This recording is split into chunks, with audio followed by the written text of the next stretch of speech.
A sea trial is more than just a joyride. It's a crucial step in understanding the health and performance of your boat, especially when it comes to the engine. Whether you're buying a new boat or simply ensuring your trusty vessel is ready for the season, a well-executed sea trial can save you from headaches and unexpected costs down the road. Remember, safety and preparedness are paramount. Before you even think about heading out on the water, gather all necessary safety equipment. Review basic boating regulations and make sure you have a reliable means of communication. It's always a good idea to have an experienced boater accompany you, especially if you're new to this. Their knowledge and an extra set of eyes can be invaluable. Before you leave the dock, make sure you have all the tools and materials you might need for minor adjustments or repairs. This includes basic hand tools, spare parts like spark plugs and fuel filters, and of course, a well-stocked first aid kit. Lastly, remember to check the weather forecast. Calm waters and clear skies are ideal for a sea trial as they allow for accurate performance assessment and minimize risks. Avoid going out in rough seas or during storms. Your safety is paramount, and a postponed sea trial is far better than a perilous situation. Before you even think about starting the engine, a thorough visual inspection of your boat is essential.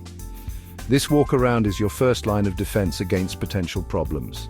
Start by examining the hull for any signs of damage, such as cracks, blisters, or distortions. Pay close attention to the areas around the keel, waterline, and any through-hull fittings. Next, inspect the propeller. Make sure the blades are free from damage and that the propeller shaft spins freely. A damaged propeller can severely hamper your boat's performance and even cause damage to the engine. While you're at the stern, examine the rudder and its attachment to ensure smooth movement. Move onto the deck and check for any tripping hazards or loose fittings. Make sure all hatches and compartments are properly secured.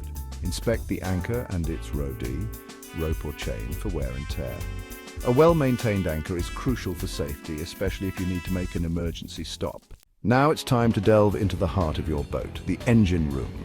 This is where a keen eye and a bit of mechanical sympathy go a long way. Begin by checking the engine oil level.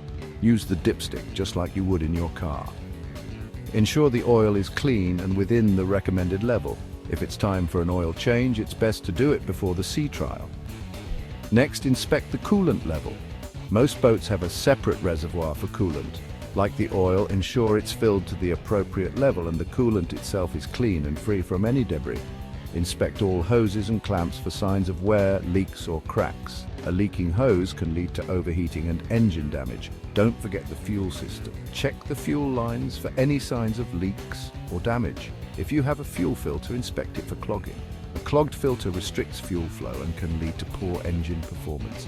If you find any fuel leaks, do not attempt to start the engine. Address the leak immediately before proceeding. With the engine room inspection complete, it's time for some final checks before you turn the key. Ensure the battery is fully charged and the terminals are clean and tight. A weak battery can lead to starting problems and unreliable engine performance. Double check that the boat's kill switch lanyard is attached to your wrist or life jacket. This important safety feature will shut off the engine if you're thrown overboard. Next, open the raw water intake seacock. This valve allows water to flow into the engine's cooling system. Failure to open this valve can lead to the engine overheating. Once open, check for any leaks around the valve. After checking the seacock, visually inspect the engine compartment one last time.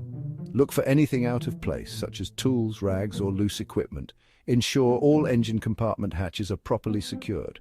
An unsecured hatch can fly open while underway, creating a potential hazard. With everything in order, you're almost ready to start the engine.